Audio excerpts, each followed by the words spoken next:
Grateful, you know. Yes, exactly. We are very lucky to have a Thanksgiving and to be able to be at least with our close loved ones and to be able to do stuff like this online. This is different than the turkey days that we've had previously in person. And it's a different feel, but it's super fun because even more folks can join in. And that's what I love to do. So Zoom's over there trying to put up the YouTube video. So I guess I can certainly ask a question that somebody did submit. I don't know if they're here today but yeah. Are you waiting? Are you waiting to get on YouTube? Oh no, it's good everything now. Again, seat of the pants where it's loading, it's going. It's fine. It's kind of a backup. In fact, I will go ahead and close. Here, I will just do this real quickly so you can see. And the reason I'm sitting here, it's against the white wall, but on the back of my wall there, that is the Brazilian poster for Time Chasers from the 90s. I have one copy of it. It's, I don't know if you can read it. It's Guardios do Tempo, Nick Miller, Creole, Arma Perfida, Miss, I don't know. But so that's what's in my office. So I just want you guys all to take a look at that, and then we can get started. I vamp for a bit. Well, we're kind of here. Folks are in there waiting to see if anybody has any questions in the chat, but I can go ahead and ask them questions. Yeah, her internet's great. So let's start with Time Chasers. Time Chasers, David, I swear to God, Time Chasers is one of the classic episodes of Mystery Science Theater 3000. You were 19 years old when you made that film, sir. Tell us all about the days leading up to that film. Well, I knew that I wanted to be a filmmaker at a pretty young age. When I was 12, 14, I knew I wanted to be a filmmaker. It was all I wanted to be. And went through high school, was not a good high school student, didn't like high school, didn't like school, didn't like teachers, didn't like authority. And so out of high school, I started my own video company. And this was back when SVHS was around and people started videotaping weddings. So I got my start. I opened Edgewood. It was called Edgewood Entertainment Limited. We were doing dinner theater with a bunch of actor friends. We were shooting weddings and legal depositions and anything we could, just to shoot anything we could, with the goal of ultimately doing dramatic filmmaking. And so we went from the weddings to industrial videos and television commercials. Started doing lots of television commercials, hundreds of TV commercials, some regional, a few national, and then I wanted to do a short film on film, not shot on video, not shot on 3/4 inch video, shot on 16mm film. So I went down to Boston. I bought this 16mm Eclair camera. If you're familiar with those cameras, they're like documentary film cameras. I didn't know that it was broken. It was broken. But somehow with stupid luck, I'd stumbled on this comic book called The Spirit by Will Eisner. I don't know if any of you are familiar with Will Eisner's work, The Spirit. He's I don't know if I have a book here of him. He's a very famous comic book illustrator. And he had just done, they did a big budget, The Spirit, a few years back that flopped, but he had done a TV series called The Spirit that also flopped. So I just straight up was bold enough to ask him, and that was my first short film, was based on this famous comic book, The Spirit. And the camera didn't work, the sync sound didn't work, the acting was rough. My partner wanted to tell me how to do things, but we fought, and so I ditched my partner. And then I said, okay, eventually I've done enough TV commercials. I'd gotten out of weddings, because weddings for a filmmaker are, number one, if any of you out there want to be filmmakers, it's fantastic documentary training. However, it can just be the most soul-crushing experience on the planet if what you really want to do is make dramatic film. And I had an experience where the mother of the bride got mad at me and tried not to pay me because I didn't videotape the hors d'oeuvres before they got eaten. And she literally was not going to pay me like $500 or whatever it was. And I said, I got to get out of this damn business. Went out, wrote the first draft of Time Chasers in 4 or 5 days, not a lot of time. Was too stupid to rewrite it. So we never did do it. Maybe I did. No, I don't think I ever did another draft. And then I just started using the core of some of my friends who were doing local theater, did casting calls. And up here in Vermont, it was rural enough that nobody had done anything like this. since the silent era, really. So it was new, it was exciting. We attracted all these people. We had casting calls, and we got in. I'd like to say now that it's great to do something like that so young, because you don't know how effing stupid you are and how insane it is to try and do something like that. Because if I knew what I was in for, I wouldn't have started in the first place. And so we shot on weekends. We didn't pay anybody. We just food, and everybody had a percentage of the movie. And what we thought was going to be, I think, a dozen weekends turned into many, many months of filming the movie, and then getting in over our head, with post-production on the movie, and then trying to sell the movie. And it took like 3 years, from 1991 to 93. And we kept making TV commercials to finance Time Chasers. And that just went on and on and on for like 3 years, over 3 years. And we got very lucky that we even found distribution for it, because it wasn't a hard action title like the market liked at that time. It wasn't a space sci-fi laser movie. So we kind of fell in the in-between, and we luckily ended up with a distributor who kind of got it. And the original movie, many of you may know this, it was called Tangents, based on the time tangent, the idea that you'll have a tangent in time travel. And so that's a terrible title. It won't translate. He took it out first. And, when you're trying to sell foreign rights, it has to translate. So Tangents didn't have any translation in a lot of other countries. It only had a mathematical meaning in a lot of other countries. So we never did do well with it. And he said, Time Chasers. And I thought, that's a terrible title, Time Chasers. That's awful. It's boring. And he said, well, if you want me to sell the movie, it's going to have to be called Time Chasers, or come up with something better. And at that point, we were so broke, we just said, please, let's do it. And it ended up, that's how the movie, got out there and found its audience. And eventually the folks at MST3K discovered us through Sci-Fi Channel. So do you consider it a success? This silly little film that you didn't pay the actors and you did the work. The people in the room love this movie, David, but do you consider it a success? Well, yes, I do, but let me preface that by, I can't, it's true, most of my movies, but I can't really watch it without cringing a lot. But I do consider it a success. And the reason why it's very simple is that we're here talking about it now. I can't tell you how many film festivals, film markets I've been through, where the films, maybe they get out there for a year or two, or they don't get out there, they never see the light of day. So I think it's a great privilege to be able to be talking with you about a movie that I made in the start of the 90s now. And that the fact that so many people enjoy it, whether you're laughing at it or with it, however, it's entertainment, and it's supposed to be taken as entertainment.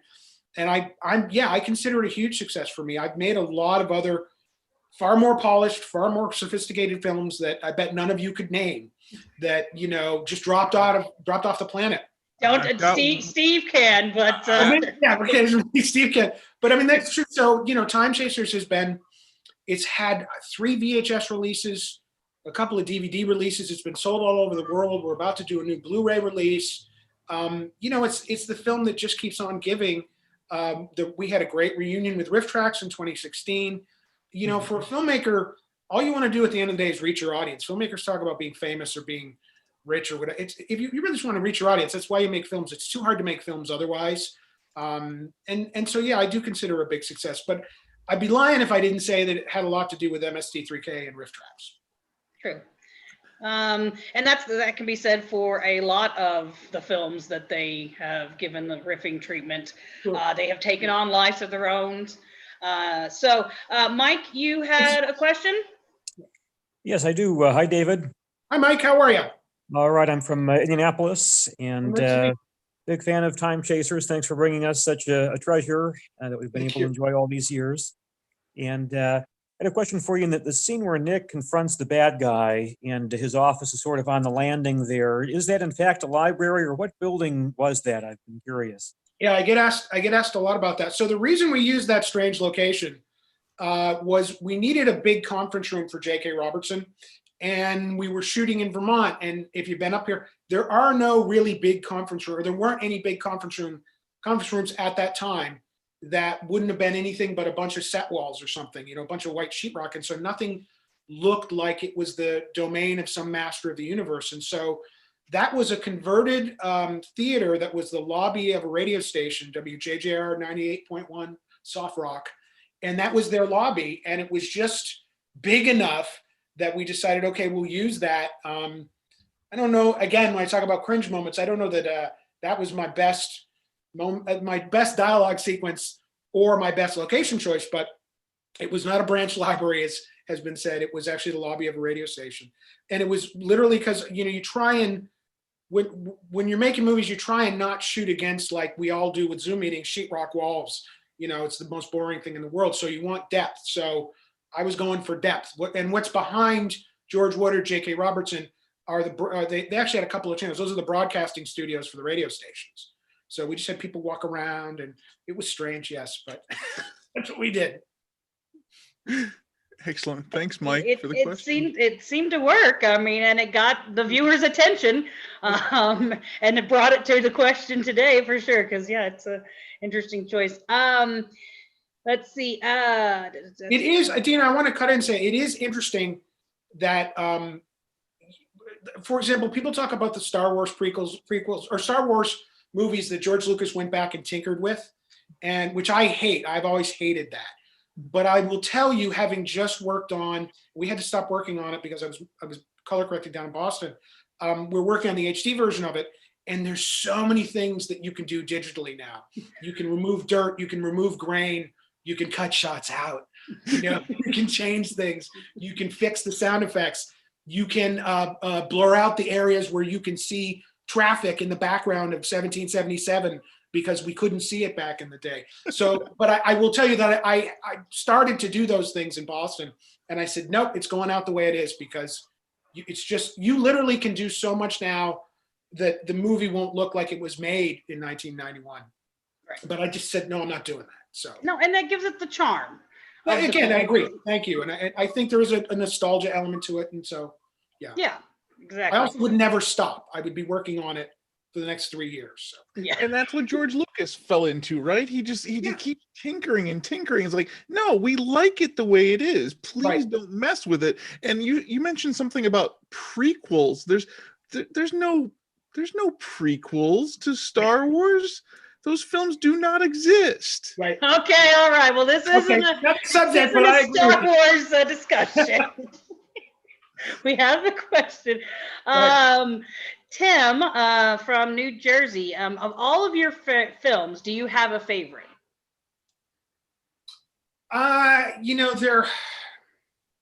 It's tough because, certainly the ones I direct, because I also produce some of the stuff. So the stuff that I direct, I always am more fond with, but you're always in love with your newest child. So right now my favorite is Accelerator, because I feel like you get better as a filmmaker. If you want to become a good filmmaker, you have to make films. You have to keep making films. And I think for that movie, which was shot in less than 9 days on not much money, right now Accelerator is my favorite film, but I'm sure my next film will be my favorite film. Yeah, that's you and I have had this conversation, but let's have it again for the people that are listening. How did you make Accelerator? This is an action film, a real honest to God action film with car crashes and explosions. How did you make that happen? Every trick in the book, I guess, is the simple way, but too much green screen, unfortunately. Reliance on the digital technology to do things like we shot in 6K, which means I could shoot a master, and I didn't have to shoot a close up because you just step in and post. And using, as a lot of you who are fans, I used footage from Icebreaker and some other movies, because we own it. My company owns a bunch of movies. So I have stock footage connections that go way back to the 80s. So I was able to buy footage from other studios. And license stuff, but it was more than anything, it was about careful planning, because you were filming to the stock footage that you had access to. That's correct. The stock footage came first, and then you matched. What's the terminology for that? I'm sorry. Well, it's kind of like an animatic thing. So like we would literally pre-buy the stock footage or the effects elements and know where they were going to be, and then pre-edit them. And then we'd have them so you could pull them up on your phone on Vimeo on set. So the actors are in a green screen car and they know what to be reacting to. The other trick is, and these are the things you learn, like compression of locations and, not moving the camera till you have to, or multiple cameras, things like, literally every trick in the book. And green screen. I used too much green screen in Accelerator. I sinned with green screen, but I disagree with you. I think you used just the right amount of green screen. Those of you in this room who have not seen Accelerator yet, if you liked Time Chasers, there's a really good chance that you are going to love Accelerator. It is, in my opinion, the older, more mature, more refined David Giancola putting together a film for us, the film for the people who love Mystery Science Theater, love the idea of the 80s action movie with just enough cheekiness put in there. I don't know how you did it, but I love this movie, sir. Accelerator was one of the most fun shoots that I've had. And it's funny you mentioned the two together. Accelerator was a lot more like Time Chasers in that it was really fun on set. I got to work with Sam Jones, who everybody knows was Flash Gordon, and he's a riot, and we became good friends, and he was friends with my producing partner, John James. And once you have a good momentum on a set, and I know Sean Young came in and she was really she had bad reputation, let's be honest. But the first day was rough for her because she didn't know quite what to make of us. And then she realized, oh, they're going to just have fun here. And I can be a pain in the ass, or I can start to have fun too. And she did, and she was great, and once you make it kind of a party, you set the right vibe, it's easy to let the actors relax, dig in, and say the lines.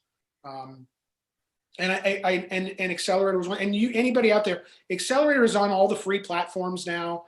If you've got Amazon Prime and Tubi, and what are the other ones? Voodoo. Those are the only two that I had that I pulled. I Googled it real fast while you were talking. What I know that you can do, which I found fantastic. If you've got Comcast, you can, even though it's spelled differently, you can go to the microphone and just say Accelerator, and it finds the movie, which is fantastic. And we do need to mention the spelling. It is AXCELLERATOR, the very 80s spelling of Accelerator. Well, that was the point, that was the fun. That was the reason casting the 80s cast members. It was a lot of fun. Go ahead. And you mentioned John James. The female lead in the movie is Laura James, his daughter. Yes, who is now on TV SWAT in a recurring character. Yes, she was just telling me, was it 2 weeks ago? They're shooting I don't know if she's on CBS, the series SWAT. They're shooting now during the virus, and she said it's insane trying to film a movie during a pandemic because you have to get tested like almost every day, and you have to rehearse in protective gear. And she was just telling me it's insane. But it's nice when you have young actors and they move on to better things than me. Brian has a question for you. I'm going to unmute him. He does not have a video, unfortunately, but Brian, if you will go ahead and ask your question.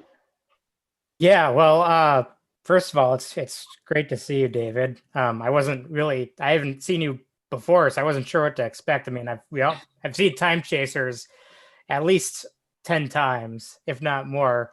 But to be honest, you're a really cool guy, and you really do kind of know.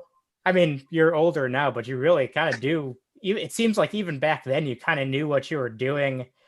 You just were. Please tell my kids how cool I am. My kids don't think I'm cool at all, but that's how that works. Yeah. Well, so my question was, speaking as someone who has had, their movie riffed first by MST3K and then just kind of passed around through the rounds.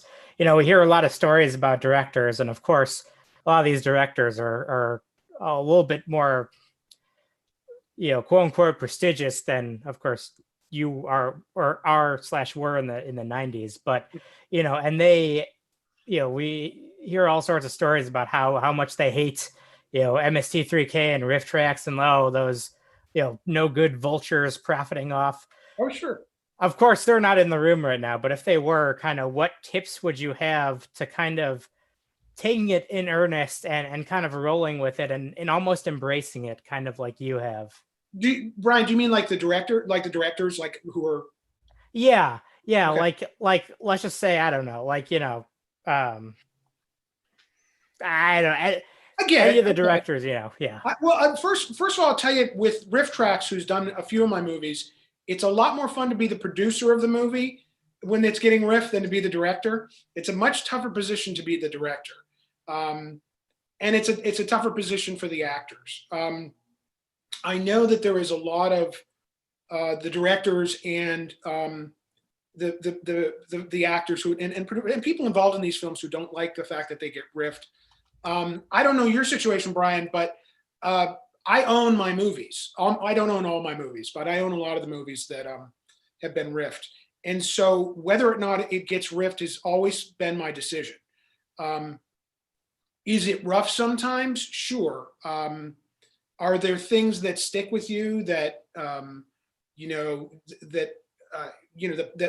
just get into your ego a little bit? Sure, but if you're going to go, and now especially when everybody's a critic on the internet. I mean, literally everybody's a critic. When we screened Accelerator, we were doing festivals, and there were all these reviews. I didn't know where these people came from. There were people. God, when we released the trailer, there were people doing reaction videos of what the trailer was like. And that's a lot of pressure, and putting yourself out there, kind of like this, where you don't really know people and you're all over potentially the planet. I think, if you want to stay in the business of making movies or entertainment, you got to put on your rhino skin coat and be prepared for this stuff. And you need to reach your audience any way you can. If you don't like it, and I know there are probably creatives, directors, and actors who they don't own their movies, so it's not up to them, which is a bit of a different situation. But even then, when those jokes hit, you got to learn to enjoy it and laugh with it. And if not, what are you doing? You got to reach your audience, and sometimes that's tough. And do I think, honestly, the vultures at Riff Tracks or Mystery Science Theater pay enough? They don't pay enough, but that's not the point. They're the last people you go to after you've sold in my business, like Germany, or if you can get a Netflix deal, then you bring it to those guys. So I think you got to have a sense of humor in life, and I don't find all the jokes to be personal, or I watch my own movies and laugh a lot with the riffs, whether it's Mystery Science Theater or Riff Tracks. There's a lot of there's this thing they did in Icebreaker where they've got the guy dressed in. We went through a lot of trouble in Icebreaker to get a guy in real military winter camo, and they called him, they called him Cowman. So throughout at the end of Icebreaker, they're going, "Go, Cowman, go!" And I'm just dying. So I'm like, we put all this effort in to make it accurate, and they're calling him Cowman. Those were real Army, because we borrowed them. Real Army winter camo. Go, Cowman, go! So I think you've got to roll with the punches, and if you I actually have a thing on my wall over here that the people that want to be negative or say bad things about you, that's their moment in the sun. It's not about you. And I don't find some of the riffs can be tough, but I don't take them. I took one personally, and Steve knows what that one is, I think. But after that, I don't remember, David. You're gonna now that you've gone that far, you're gonna have to go through the pain and tell us what it is. I'm over it. Okay, I'm just over it. But we had a party back in the night. Whenever MST3K did the first riff, we had a party. We went over to the editor's house, cast me, and it was like the first joke in was my credit, a Dave Giancola film, which is a little pretentious, by the way, but what the hell? Fuck it. The joke was, a Dave Giancola film is not something that you're going to want to see. And I was sitting there going, not knowing what else was coming. And that one hurt. That one stung. But again, I'm over it. you know. All right. So there's so many of us in here that want to see a David Giancola film. Our next question is from TV. Again, I'm over it. I'm over it. All right. I'm Rocky Three. trying to stroke your ego, sir. Just go with it. Let's go with TV's Torgo. You have a question for David.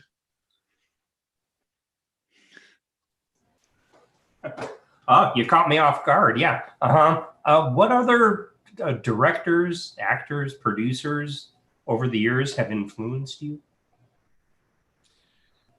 Well, there's no question that, you know, being that I was a kid, maybe I was 7 or 8 when the blockbusters began. You know, when I first started going to the movies, your parents would take you to like a Don Knotts, Tim Conway.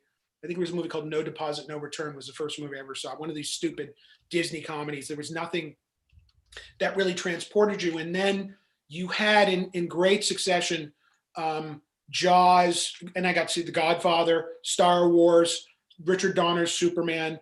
And for me being, I don't think I was 8, I'm not sure what the math is on that, but I would go to the theater and be transported. I live here still in Rutland, Vermont, which is a really small town. And I go to my theater and suddenly you're transported. So for me, it was those 80s directors, you know, like Spielberg, which is a real obvious choice, I know.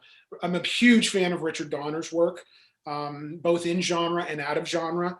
I think he's done, and I know he's done a lot of hits and things like that. So while I love pretty much all films except for, I'm not a big Hallmark fan, having produced one myself. I'm not a big Hallmark family movie guy, but I can dig a wide range of stuff. But it's been those 80s directors. Brian De Palma is another one. I love most of his stuff. Brian De Palma seems to do one for them and one for everybody else. Can we do a Kickstarter for a David Giancola Hallmark film? Is that a? I did Moonlight and Mistletoe back in 2008, 2009 with Tom Arnold and Candace Cameron Bure. Oh Lord! Cutting edge of that. So I did that one. Ugh. Okay, now I'm gonna look that one up. Yeah, it's called Moonlight and Mistletoe. Tom Arnold, the worst human being I've ever met. Oh, was that? Oh Lord! Drew, do you have a question for David? I do. And David, it just so happens that I'm not that far away from you. I'm in the Granite State. Oh, wonderful. Cool. So did you have the rain, sun thing today too? Oh, yeah. Yeah. It was kind of a weird day, Very off weird. and on. Hopefully, Northeastern oh. weather. Yeah, there you go. If you don't like the weather, wait 5 minutes, it'll change. We have the same saying here. As we like to say, yeah, New Hampshire's just Vermont, but you guys are upside down. That's right. Or we're Twin right side up, States. either way. So I just wanted to know what your best and worst experiences for either directing or producing. You can pick either one, but the best and worst experiences you ever had with either. You know, the worst was, if you don't know this about me, I directed Anna Nicole Smith in a movie called Illegal Aliens. That was such a disaster. I wish I didn't know that about you, David. Yeah, I know. Such a shite show that I ended up making it. So Anna Nicole Smith, if anybody knows her, had a huge drug problem. And sadly, her son overdosed on her drugs, and then she overdosed. And then Joni Lauer, who was the other lead, the WWE or WWF wrestler was the other lead, she also overdosed. But that movie, Illegal Aliens, because Anna Nicole Smith came in, I should have never cast her. Should have never cast China. And she couldn't remember her lines. And if you see, my only documentary, it's called Addicted to Fame. It's out there on the internet. There is a sequence in there. You see how painful it is. I think we're in the 20-something takes, and she can't get through, you know, a sentence. And she couldn't read. She had trouble reading. She had very few verbal skills. She couldn't read her lines. So the movie ended up just being this disaster upon disaster that we couldn't roll out of. That if you watch the movie, which by the way, it was a huge flop. And I literally have a palette of DVDs, like to the ceiling that if you want, I can send them out. You can use them as coasters, drink coasters. If you watch that movie, you'll see the end of the movie because there was no other way to finish the movie. Literally shows everybody just basically walking off in disgust to craft services in their trailer and their chairs because it was just that set was so out of control. And what we had done, we had shot behind the scenes footage on that with 2 video cameras thinking there was a reality show in it, but I was so disgusted. I didn't do anything for many years and I made the documentary Addicted to Fame. So the worst was Anna Nicole Smith, by far. And the best for me recently was working with Laura James and Ryan Wassine in Accelerator. And I mean, that they're just 2 young actors who are on their game. They looked to me as a mentor, which was fantastic, even though made me feel a little bit old, but that experience was great. But that's a close second to what we call when you're on one of these low budget movies that shoots in 2-3 weeks, you put all the stars together in what you call the golden week. So on Icebreaker, I had Stacy Keach, Sean Astin, and Bruce Campbell.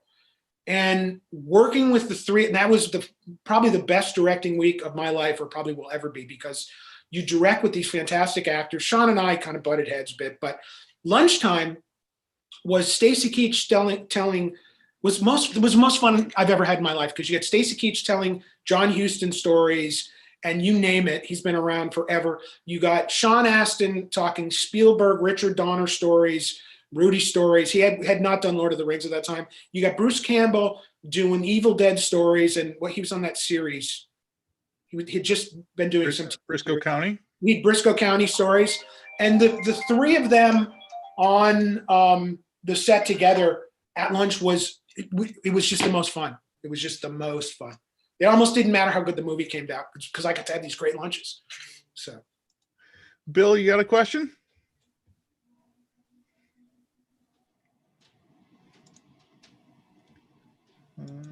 Oops. Sorry, it took me a while to get to my mouse over to the unmute button. I'm wondering, that title, Accelerator, is that physics automotive, physics fire, both? And with the spelling, are you saying this is an AI robot that was built in one of our best local auto repair shops? You gotta see this movie, Bill. You gotta see this movie, my friend. You gotta see I this. haven't seen Icebreaker. I don't know how to get around Skip all Icebreaker. As much as he's Where is with it? Bruce Campbell and Stacy Keach, skip Icebreaker. I'm sorry, David. Accelerator is. I really want to see Cowman now. Thank you. You have to see Cowman now, truly. So Accelerator. Well, first of all, it's about teleportation, but Okay. it's also about the device has kind of an ulterior subtextual motive that we explore about. And we don't. I wish we talked about a sequel. I don't think we'll get to a sequel, but it's about the device taking you where you really subconsciously want to be or really should be, and not where you think you need to be. And there's a little bit of that. We don't preach about it. It's But the there's a little doctor's bit- TARDIS. What's that? It's the doctor's TARDIS. It never goes. Yeah, kind of in a lot of Thinking ways, wants except to it's a go. small little device. Now, but here's the other commercial It's this aspect. model. It's going to spoil it. When in this day and age with menus, if you have a title that starts with an A, you're going to be in the top of the menu. So my distribution people wanted something that started with A, and hence Accelerator, and hence my documentary Addicted to Fame, which was originally called Craptastic. I thought C was pretty close to the top, but so that's, if you notice a lot of movies in your queues, if you've got those Comcast queues, the ones that are not too sophisticated, they're alphabetical. So you want to be at the top. So it had to do partially with being alphabetical as well, which is a stupid thing. And that's changing now too, thank God. But it has to do with the device. Thank you. But I hope you check it out, and I hope you enjoy it. Go watch it, Bill. As much as you have a TARDIS hat on right now, as much as you enjoy time travel, you should watch this movie, because if you liked Time Chaser, I said it before, if you liked Time Chasers, you will love Accelerator. And Bill, it's on all the free platforms now too, so you don't even have to pay. I mean, you got to put up with some commercials, but it's free to watch too now. It's been through that part of its distribution. I think you would like it. Hey, well, maybe we could do a Zoom watch along with you sometime. That would be good. So I maybe am we can still, do some of that. I do talk with the Riff Tracks folks quite a bit. Yes. So they've been talking about doing more things, and we'll see. We'll see. Awesome. Awesome. All right, Francis, let it rip. Yep. Oh, hey, David, I wanted to say how much I actually have grown to enjoy, and really I enjoy the characters in Time Chasers an awful lot. I wanted to say thank you for making this movie. I think, honestly, probably because I've seen it so many times, I just really like it. So sorry if they're not being very fair, with some of the riffing. They don't seem to cut in as many directors as much as they did with yours, but I really liked it. Doesn't Any bother me. chance of a sequel with those Thank you very characters? much. What's that? Any chance of a sequel with those characters? I was Kind of late. No, I was just, it's funny. I somehow during the holidays, I end up reconnecting with the core cast. Peter Harrington's having some health issues, but I think he's getting better. And I just talked with George Woodard, and I had an hour and a half conversation with Matthew Brew just last week. And they're still pitching me. I don't know what we do. Well, I do know what we do. So it's like Sean Connery being James Bond. He said, never say never again. So I don't know. There are treatments out there. I've had people send me treatments. I have a 48-page treatment that someone sent me that I don't know who they are. Which is really cool. That's why, the little riffy, I don't care how much they pick on me.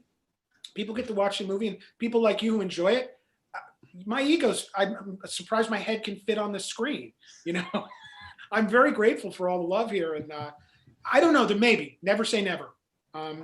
We're shut down in terms of production completely because of the pandemic. So I don't know when we'd go back into production on anything. Probably not until mid 2021 at the earliest. But I had literally, probably because it was Thanksgiving, within a week's span, which was last week, George Woodard and Matt Brew called me, and they both hinted that they're down for a sequel. So maybe. Thank you. Thank you. Mike, did you have another question? I did, if you don't mind. David, Bruce Campbell is my favorite living actor, and I was wondering if you had any funny stories that you can share working with him. Oh God, where to start? The interesting thing about Bruce, which if you've seen him do Q&As and stuff, he's very funny, but he had also directed a bunch. And when they made Evil Dead, that was a very seat of your pants movie, very much like we did. So he knew what we were making. And to get him to shave his head like he did in Icebreaker for me, I didn't realize, I just thought that worked, but he did it. He was down for it. But that dude is on all the time, and he doesn't suffer fools lightly. And boy, I'm trying to, he would tell me stories about working on Briscoe County, and he didn't really know how to ride a horse. You can bleep this out, but he said the stuntmen, when he first started Briscoe County Jr., he got on the horse and I'll never forget this because it was a running joke on the set. He goes and runs around. They were doing training. And he goes to the stunt people, the horse people, and he says, "How'd I do?" And this is Bruce. You don't fuck with Bruce, right? And the old cowboy stuntman said, "Bruce, you look like a monkey fucking a football on that horse." And so I'm sorry, I broke whatever profanity. Whenever we wanted to mess with Bruce, we'd finish a take, and he'd look over the camera, because he'd never ask how it was because he was always good. But every once in a while I'd say, monkey fucking a football, Bruce. God. So, but there was a ton of fun stuff with him, and he was a real pro. Like, he could do the same scene, monologue, you name it, long sets of dialogue, exactly the same, that you'd have a hard time telling the takes together. So he raised everybody, especially the week he was there, to a higher level of where I noticed that Sean Astin got his game up. Sean Astin was on the whole show for like 3 or 4 weeks, and Bruce was only around for a week and a half. But Sean suddenly started to get his game up and stop screwing around. And Bruce was really precise. And, if you wanted to change, he'd make a change. But at a certain point, like if you did too many takes, he'd go, "Why are we doing another one?" because he'd want to be done and move on. He was used to that. And I'd have to, if you didn't have a good excuse or a good reason, or if you were one of those directors who said, I'd like to just do another one. He'd go, why? He'd go, why? He'd stare right at you. Why? And you'd have to, and your balls were in your throat. You like, I got to tell Bruce why we're doing this again. And he would always do it. He was always great, but such a pro. Such a pro. Such Wow, a that's good guy to talk very, to. very You mentioned cool. the Q&As. He's so great at the Q&As. He's Oh, yeah. he doesn't play a character in most of his movies, but when he does, my God, he is a great actor on top of being such a great guy. Let's take a question that was pre-submitted. Gabriel from Bayshore, New York. Are there any genres or types of movies you still want to be able to work with? I like doing action, and I've done them, but action is getting really expensive, and it seems to be that your action movies today need to be. Accelerator was a very tough thing to achieve. I mean, I'm very grateful you guys like it, and we were able to do so much, but that was a tough, aggressive shoot for the amount of money we had. And now what they want for action movies is they want Nick Cage to come in and do 3 days and make it a Nick Cage action movie. And then Bruce Willis does this too. I don't know if you've seen this. He'll show up. They'll give him $1 million to show up for 4 or 5 days on a movie so they can put his name on the box and everything else. And then they'll have a cast of somebody else and they'll make those movies. And that's what the marketplace seems to want right now. And that's not the kind of action movie that I've been making or really am interested in making. I'm not a big, you probably have seen this if you've seen my films. I'm not big on, let's shoot it out and see as much blood as we can get and beat the crap out of each other. I just don't find it interesting. So I'd like to be able to do the action movies that I do, but they're more like 80s action movies where they're more about the adventure. I think they're more adventure movies than anything else. So I'm not sure that, action movies for me, it'll be interesting to see what happens as it gets harder and harder and more expensive to make these movies. I'm not a big horror guy. If it's Arachnia, where we had Brett Piper who was doing stop motion animation, and it was more like a Ray Harryhausen thing, and it was kind of cheeky and funny and B movie. I'm open to good stories, and we're trying to develop good stories, whether they're family movies or action movies or whatever. What I have trouble with, as I mentioned, in TV, you get things like these Hallmark movies, of which I produced one and directed Second Unit, and it was my deal. But they want every movie to be exactly the same, so there was no room for creativity. And so what I think I'm going around a long way around to answer the question, but I'd like to be able to make movies where I have creative control, because I think I know better. Whether I do or I don't, I'm responsible to the investors, at least when I make these small movies. And so fuck y'all, and I did. And when I say that, I don't mean you, I mean the TV executives that I've had to work for in the past. I did a movie called Lightning Fire from the Sky. I got Stacy Keach back, and we had Michelle Green, and it was Jesse Eisenberg's first feature. And I picked him, had a hard time casting him. They didn't like him because they wanted a little blonde haired kid, and that's not Jesse Eisenberg. And I said, he's fantastic. And I fought. And the reason I got him was because on Icebreaker, the female lead was supposed to be played by, she was in Boys Don't Cry right after that, won the Oscar. And I could have got her for nothing. What is her name? Good old Hilary Swank. Thank you. I had Hilary Swank in Icebreaker for the lead. They didn't want her. Why didn't they want her? They were very blunt. Blonde hair. Didn't want her. They wanted the cliche. And that kind of sexism is still there. I find it, disgusting, but it's still there. And when I got to Lightning Fire from the Sky, I fought for Jesse, got Jesse. But after that, every creative decision I made, I had to fight for. And that's draining. So long story long. I want to make movies that I want to make. Getting too old to do otherwise. I want you to make movies that I want to see. So Thank you. keep going, sir. This goes right into Brian's question. Brian, go ahead. Yeah, so this is a question I've seen tossed around to a lot of creative types. So, you know, as you mentioned, your company shut down during the pandemic. But I'm sure there's still a lot of, you know, behind the scenes work going on. Are you seeing an increase in creative activity because, you know, everyone's kind of shut into their houses and, you know, they can get in front of the proverbial typewriter and just, you know, start typing? Or, you know, are you seeing anything like that? Wow, that's a really good question. And the honest answer is that I haven't seen that. You would think that I'd be getting more submissions and more stuff would be going on creatively, and that's a good point. I'm not really seeing that, which is odd.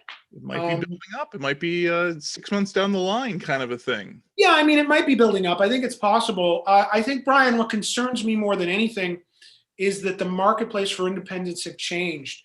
If you look at a lot of the filmmakers, let's just say that have been riffed through MST3K and Riff Tracks, you know, I don't think you'll find that many of them still working.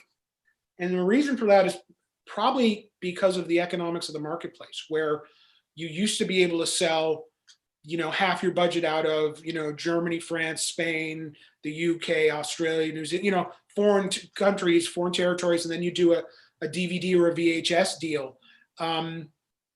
That marketplace has kind of dried up and changed. I was at the 2019 Cannes Film Festival, as well as AFM. I go to AFM almost every year, and they're not the same.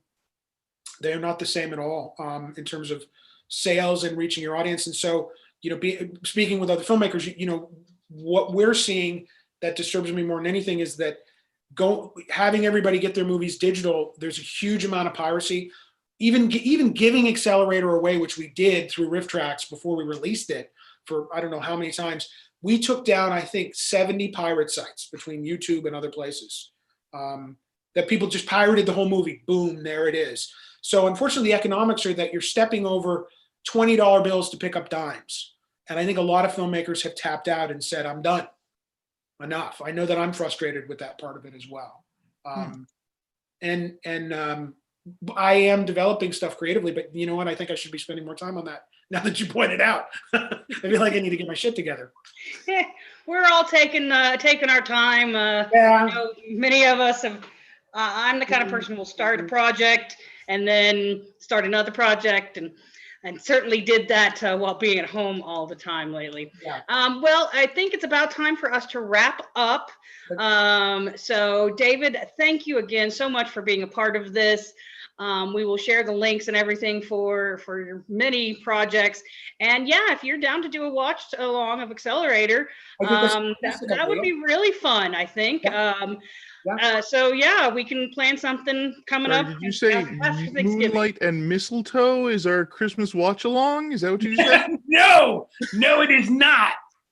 No, it is not. Not unless you want me to tell you Tom Arnold stories. Okay.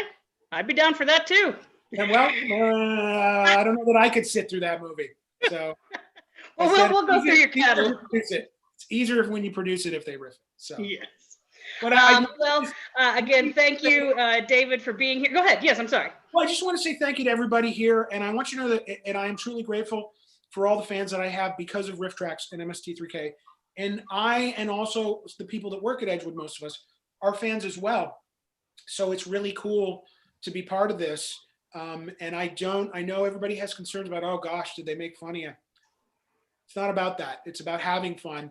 And we have in our partnership with both MST3K and Riff Tracks. And so hopefully there'll be more of that. We'll see.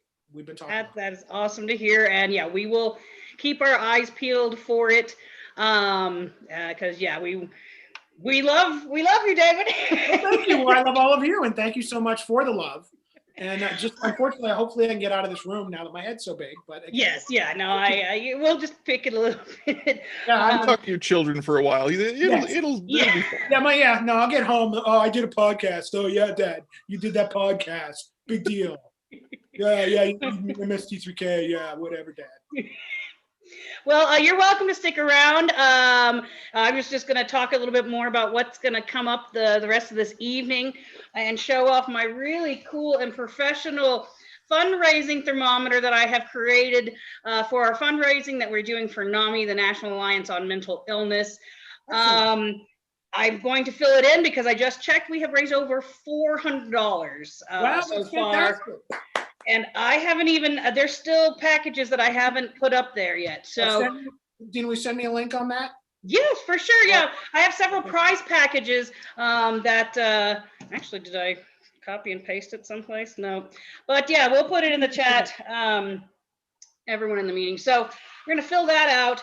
I am going to go ahead and close the room for a little bit. And then I'm going to open it back up and I'm going to show the shout out videos that folks have sent in to us. I'm going to disable the waiting room so y'all can just come and go. There is the virtual happy hour happening over on Discord. So if you want to go hang out with them, you're welcome to as well. I'm just going to play, like I said, the shout out videos and just fill up the screen until it's time for the live podcast recording of Reels of Justice as they put Indiana Jones and the Crystal Skull on trial. You won't want to miss that. Apparently there's even a funny judge wig, so I'm looking forward to that. Let's see, we've got right now, I'm in Colorado. I can't with the time zones. Reels of Justice starts at 8 p.m. Eastern. So no, that's too far away. Hold on. Okay, Dina, I'm going to go because I need to go get abused. Yes. Thank We you will all. Thank you, everyone. And Thank you. let's do this again because it's a lot of fun. I love doing it. For sure, Happy we Turkey will. Day. All right, be well, everyone. Stay safe. You too. too. Okay, because oh no, I guess it is 8 p.m. Yeah, that's accurate. And what- All that stuff is on the Facebook page. I It's can put on that, okay, so it's in an hour. I'm sorry. I like an hour. Yeah. so that's Virtual happy hour. that's 8 o'clock Eastern, 7 Central. 5 Mountain. No, 6 Mountain. See? An hour from now would be An hour from now. 6 Thank you Mountain. all for tuning in. Don't get my TV's Torgo. All right, we're out of here. We will. I'll open it back up in just a minute and start showing some of the shout out videos that we got in case you guys have missed them. So we'll be back in a little while. Got to wave, remember? This is we have to end every meeting by waving. She just left again. She does that. She just leaves instead of closing out the meeting.